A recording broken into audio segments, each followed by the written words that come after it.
Hello everyone. Today's topic is coffee. There was a news regarding that India's Arabic coffee production has dropped by 30% and Robusta by 20%.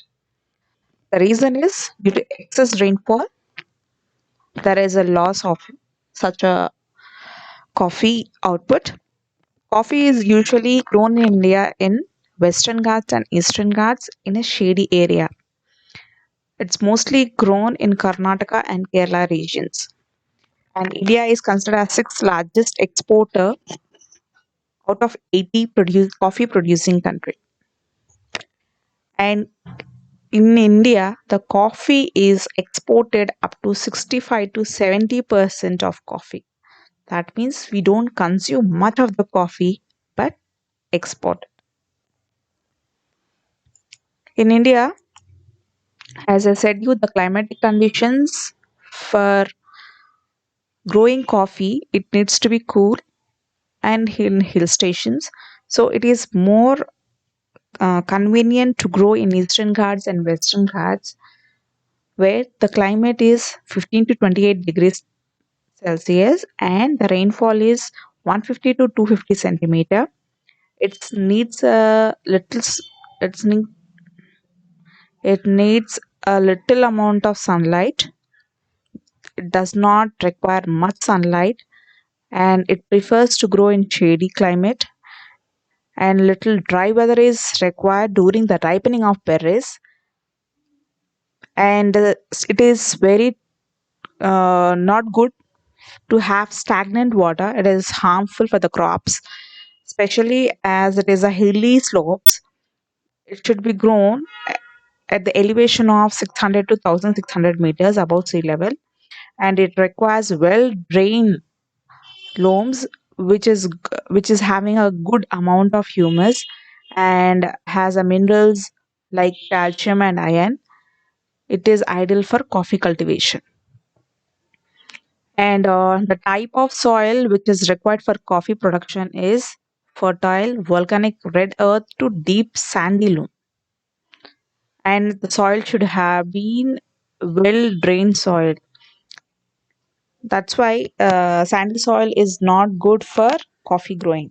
There was a question in prelims in 2018 regarding the coffee.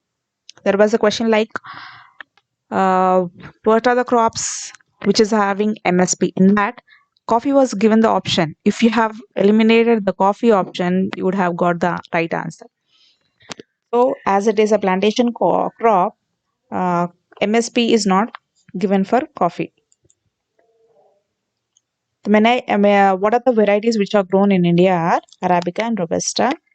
Arabica is more aromatic and more tasty, and it is more preferred by many people than Robusta. Robusta has very strong flavor, and Robusta is grown in higher altitudes than Robusta, and Arabica requires more care and more nurture. Whereas Arabica is more susceptible to pests and diseases, and it requires more shade than Robusta. The harvest of Arabica takes place between November to January, whereas for Robusta it is December to February.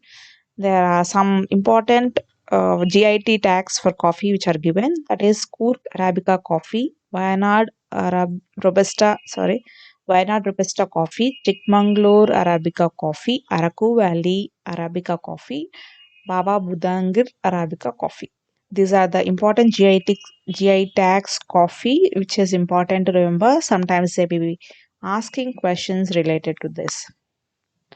And what are the challenges faced by the this coffee plantation? That is, it's difficult to get a cheap labor and skilled labor, and there is a lot of forest cover which is lost. So there is a lot of forest degradation which is preventing them to have a good amount of coffee cultivation, as it requires shady climate. If there are trees are big, so it is good for the coffee cultivation. And the cost of inputs is very high. The fertilizer, pesticides, labor and fuel charges are very high, and the profit is very less. So it is also one of the major challenges faced by the coffee plantation growers. And most of the coffee plantation growers are small plantation owners, so it's very difficult for them. And stagnation in bulk coffee prices. That means when the coffee which are grown are sold in bulk, not in retail. So there is a stagnation in the coffee prices. And as they have, as a plantation owners are small plantation owners, sometimes it's difficult for them. So they are migrating to some other occupations, and sometimes there is excess rainfall. Because of that reason also, it is one of the challenges for the coffee plantation owners. That's all for today. Thank you.